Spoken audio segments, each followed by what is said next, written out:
So, para sa ating recipe, ang gagawin naman natin ngayon ay chicken inasal. So, meron na akong recipe nito, pero yung mga ginawa ko noon is naka-bake. Then, yung iba naman ay ginrilled o inihaw sa electric na griller. So, for today's video, ipapakita ko naman sa inyo, iihawin naman natin to sa diuling. Then, meron tayong mga pampalasa rito sa tabi. So, ang kailangan natin dito is yung parting, ayan, hita. Yan. So, etong mga, ano niyan, taba, yan, sa may part ng pinaka-puwet ng manok, tatanggalin natin yan. Bale, ito ay tumitimbang ng 1.3 kilo. So, mahigit 1 kilo. So, tatanggalin natin tong mga taba na yan. Kasi, ito yung gagawin nating chicken oil. So, yan. So, kung gusto nyo makagawa na mas maraming chicken oil, makakabili kayo sa mga grocery, sa mga supermarket na puro balat o taba ng manok. So, cut lang natin to. So, ito yung mga taba na kailangan natin para makapagluto tayo, makagawa tayo ng chicken oil mamaya. So, yan. Tanggalin ko muna yung mga taba-taba na yan. 6 na piraso lang naman to eh. Yan. Pero kung hindi kayo kumakain ng puwet ng manok, sama nyo na siya sa gagawin yung chicken oil. Tapos na ba? Yan. So, isa na lang. So, madaling-madali lang to. At, itong ginagawa natin, good idea to mga manay sa mga gustong magnegosyo. Yung mag-ihaw-ihaw. So, itong gagawin natin is napakadali lang. So, ang gagawin ninyo, di ba nakaganyan yung manok? Banatin nyo ng ganyan. Parang binabali nyo lang. Ganyan. So, pag nabali nyo na siya, straight na siya, di ba? So, di ba pag kumakain tayo ng mga chicken inasal, so, nakadiretso yung hita. Then, paa. So, then, kakat natin ng ganyan. Cut natin ng ganyan. So, bakit tayo nagkakat ng ganito? Para yung mga pampalasa na ilalagay natin ay talagang kakapit sa manok. So, ganyan siya. Tapos, dito rin sa may part na to. Yan. Yan. So, hayaan nyo siyang bumuka ng ganyan. Para mukha rin siyang malaki pag binibenta ninyo. Basta ingat lang sa paggamit ng kutsilyo, ha? Yan. So, ganyan yung magiging itsura ng ating hita. Then, cut hanggang taas. Tapos, sa gilid. Tapos, ganyan. Ayan. Ngayon, tapos na akong mag-cut ng ating chicken. So, malinis na rin po ito. So, ang bali ang gagawin natin ay maglalagay tayo ng mga pampalasa. The more na mas sumahaba yung pagbabad natin, mas lalong sumasarap yung chicken inasal.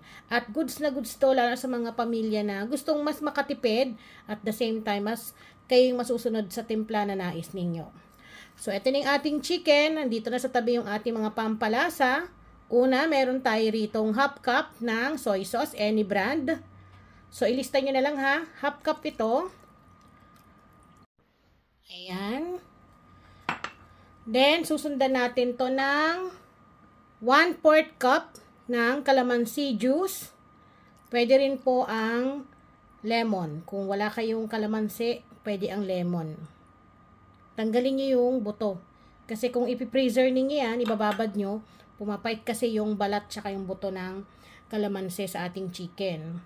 Meron din tayong 1/4 cup ng suka. So, any brand ng suka, pwede naman. Ito po ay cane vinegar. Yung gamit ko. 1/4 cup. Meron tayong 2 teaspoon ng pamintang durog. Pwede rin ang pino. Lagay lang natin dyan. Then, ito yung mag-enhance ng ating pampalasa, sugar. So, 2 tablespoons ng sugar. Pwedeng brown, pwede ang white. Kung ayaw nyo na may palo ng konting tamis, huwag nyong lagyan ng sugar. Gagamit din tayo ng luya. So, ito yung magpapatanggal ng lansa ng ating chicken. Bali, ito, 2 hinlalaki lang yung sukat. Ito, yung 2 hinlalaki ko. Ganyan. Tapos, pitpitin nyo na lang. Hindi ko na siya pinino kasi hindi naman natin siya isasama kapag nag-ihaw tayo, tatanggalin natin yan. Ito ay dagdag aroma lang para matanggal yung lansa. at isang buong bawang. So, pinuhin ng maigi kasi masarap ang bawang sa ating chicken inasal para amoy na amoy mo yung bawang habang iniihaw.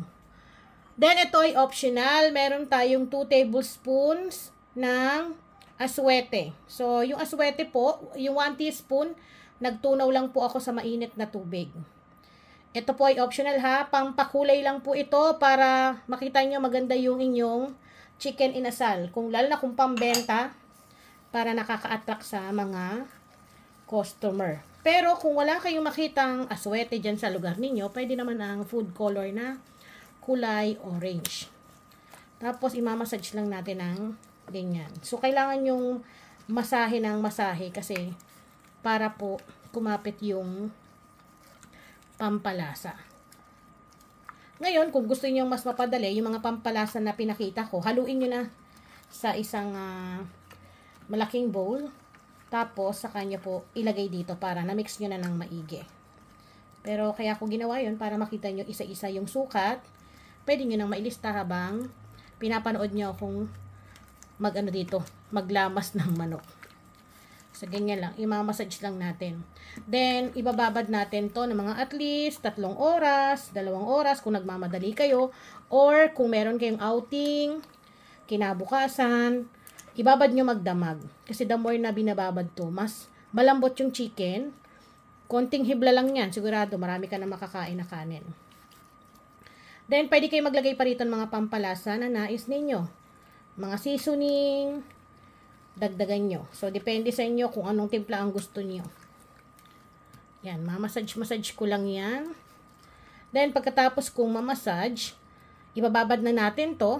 Tapos, kailangan po, every 30 minutes, baligtarin ninyo. Kasi yung ating pampalasa ay hindi naman marami, nakita nyo, di ba? Nasa kalahati lang. So, kailangan, babaligtarin nyo para itong kabila naman yung mabababad. Gaganyan ninyo. Okay? Babalutin nyo to ng cling wrap or ilagay nyo sa isang closed container.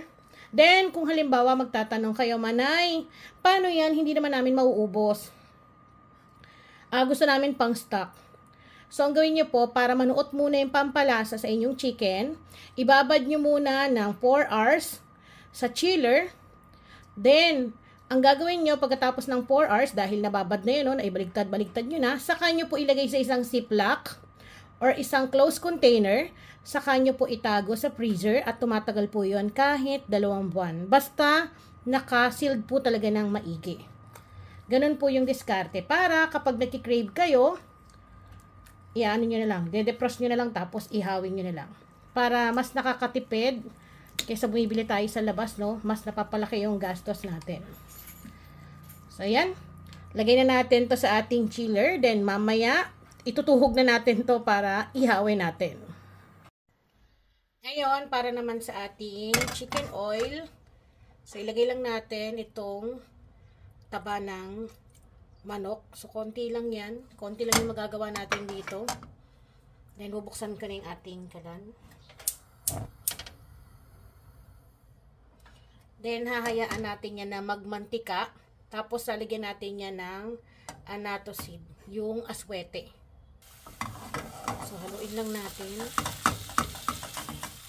Then, meron pala ako ritong,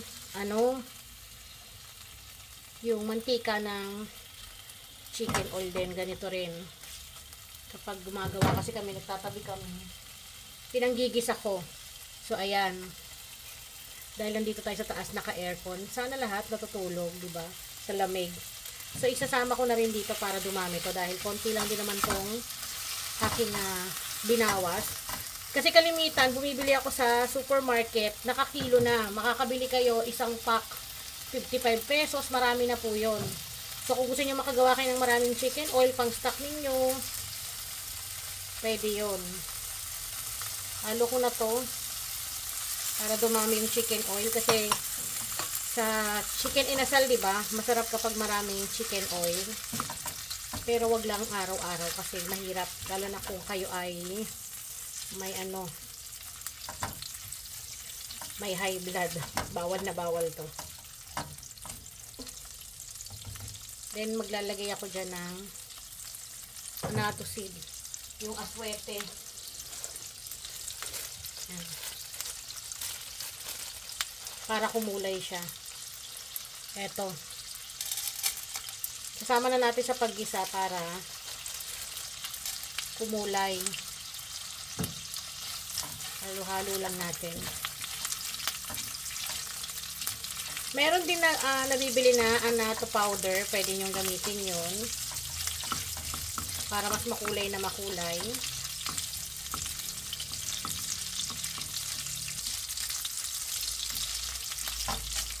Naka-aircon kasi kami dito sa taas. Sobrang init. Grabe. Sa labas. Kahit alas 7 pa lang ng umaga. Parang umaapoy na. Sa init. So, ayan. Ito na po. After a few minutes.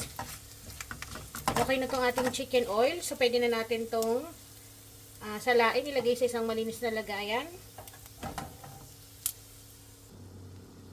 So, gagamit tayo ng salaan.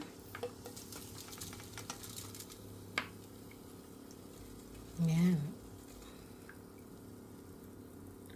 So, itong pinaka chicharon na ng manok, yung taba ng manok, lagyan nyo ng konting asin o pwede nyo ng papakin.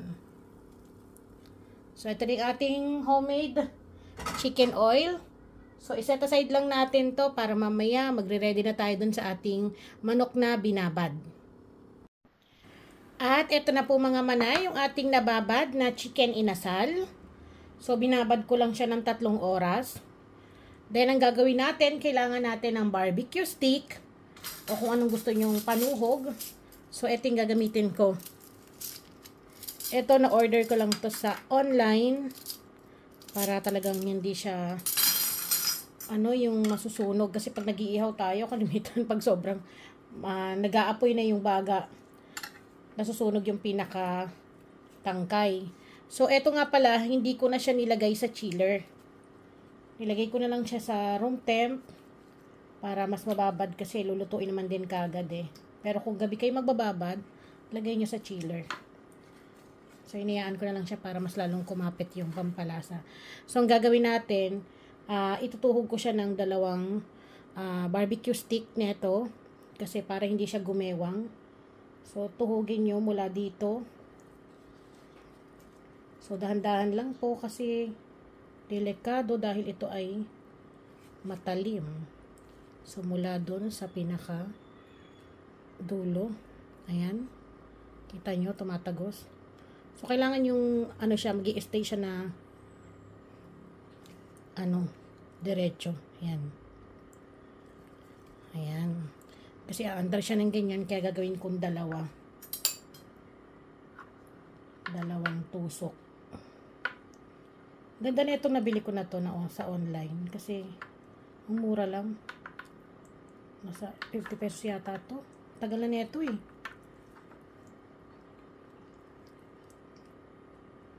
At least hindi na ako bili ng stick pag mag-iihaw.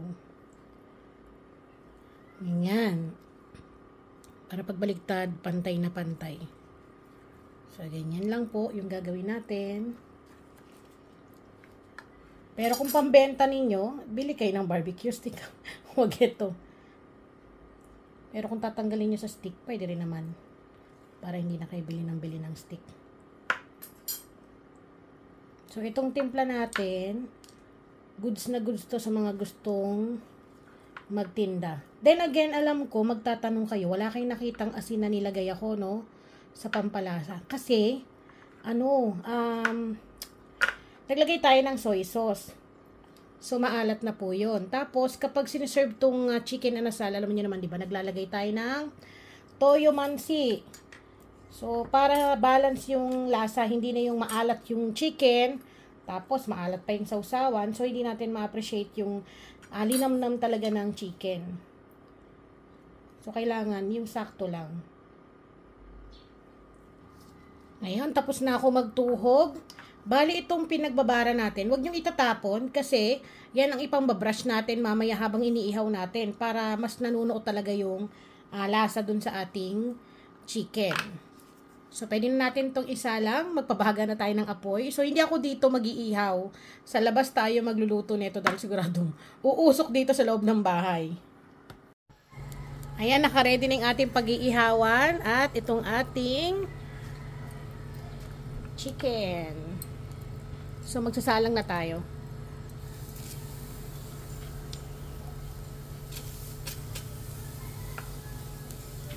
Bango. So, iihawin lang natin to ng matagal-tagal, pero kailangan yung apoy, yung baga ng ating uling, katamtaman lang para hindi rin mabigla.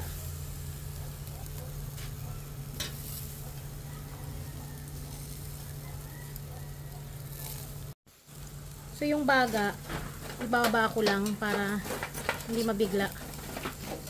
Palalakarin natin.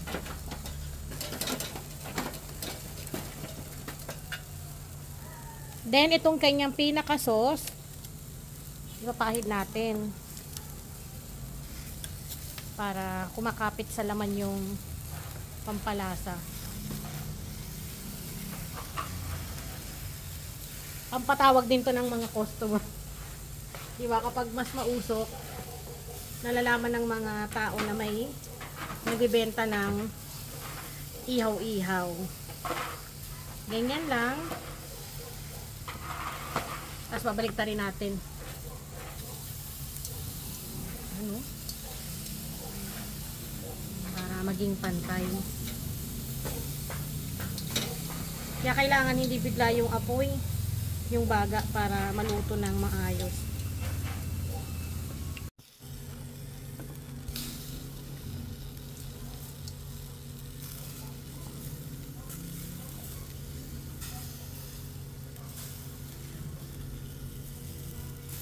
Ayan, luto na ang ating chicken inasal.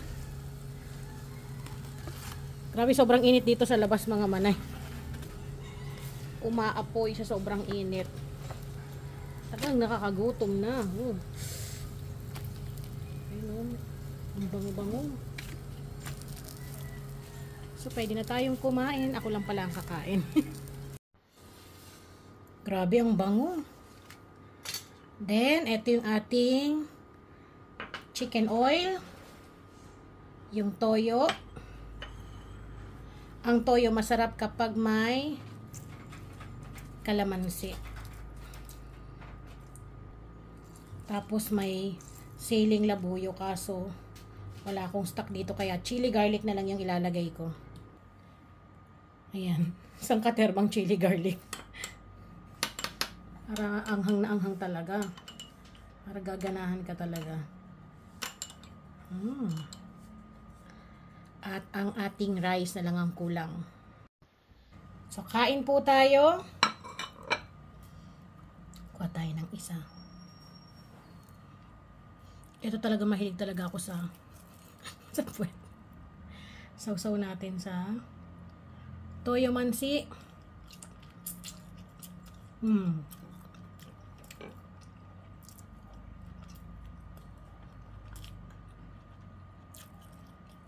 Tapos chicken oil lang.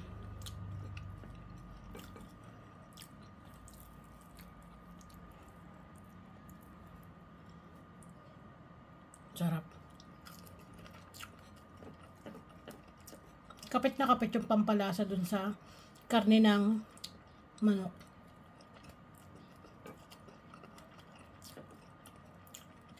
May konting palo ng tamis.